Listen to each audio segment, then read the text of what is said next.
दोस्तों सब्सक्राइब करें और इस बेल आइकन को दबाएं और पाएं वीडियो सबसे पहले। देर से न्याय मिलना न्याय नहीं मिलने के बराबर प्रतीत होता है और बरसों से कई मामले न्यायालय में लंबित पड़े हैं। कुछ मामलों में तो वादी और आरोपी निराश होकर कोर्ट का चक्कर लगाना छोड़ दिया। स्वाभाविक है कि जब वादी और परिवादी ही कोर्ट आना छोड़ दिए हों तो अधिवक्ताओं ने भी ऐसे मामलों की खोज खबर लेने बंद कर दिए हैं और नतीजा यह है कि आज भी फाइलें बरसों से धूल फांक रही है। नालंदा जिला जज डॉक्टर रमेश चंद्र द्विवेदी के दिशा निर्देशन में नालंदा जुरिडिक्शन से संबंधित वर्ष 2000 के पहले के पेंडिंग मामलों को निपटाने के लिए स्पेशल ड्राइव शुरू किए गए हैं और पिछले 5 दशक से कोर्ट कचहरी दौड़ रहे लोगों को न्याय की उम्मीद जगी है। जिला जज के निर्देशन में एसीजेएम 5 मानवेंद्र मिश्र ने भी प्राथमिकता के तौर पर वर्षों से पेंडिंग मामलों के त्वरित निष्पादन के लिए स्पेशल ड्राइव शुरू किए हैं। उन्होंने 1970 से वर्ष 2000 तक के मामलों को खंगालना शुरू कर दी है।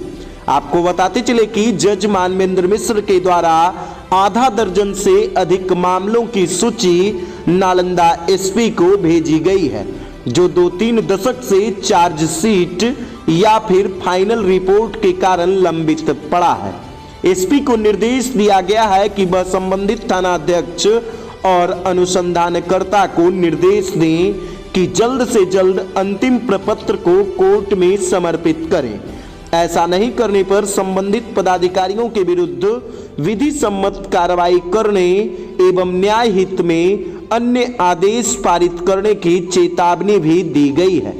इतना ही नहीं, कई बार नालंदा जिला जज डॉक्टर रमेश चंद्र द्विवेदी द्वारा डीएलएमसी की बैठक के पूर्व पुलिस पदाधिकारियों के संज्ञान में भी इस बिंदु को लाया गया, लेकिन कोई उल्लेखनीय परिणाम प्राप्त नहीं हुए हैं।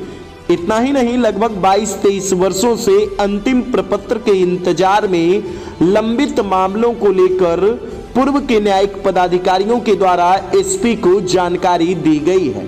इन मामलों में मामूली मारपीट ही नहीं बल्कि हत्या जैसे गंभीर मामले भी शामिल हैं। अधिकांश मामलों में पुलिस ने चार्जशीट या फिर फाइनल रिपोर्ट ही कोर्ट को नहीं सौंपी है। हालांकि कुछ ऐसे भी मामले हैं जिसमें हाई कोर्ट के स्तर पर स्टे किया गया है, लेकिन इस स्टे को कैसे हटाया जाए इसके लिए भी कोई पहल नहीं हुई है।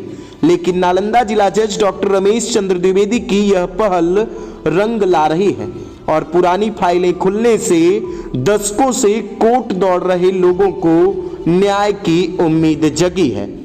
दोस्तों सब्सक्राइब करें और इस बेल आइकन को दबाएं और पाएं वीडियो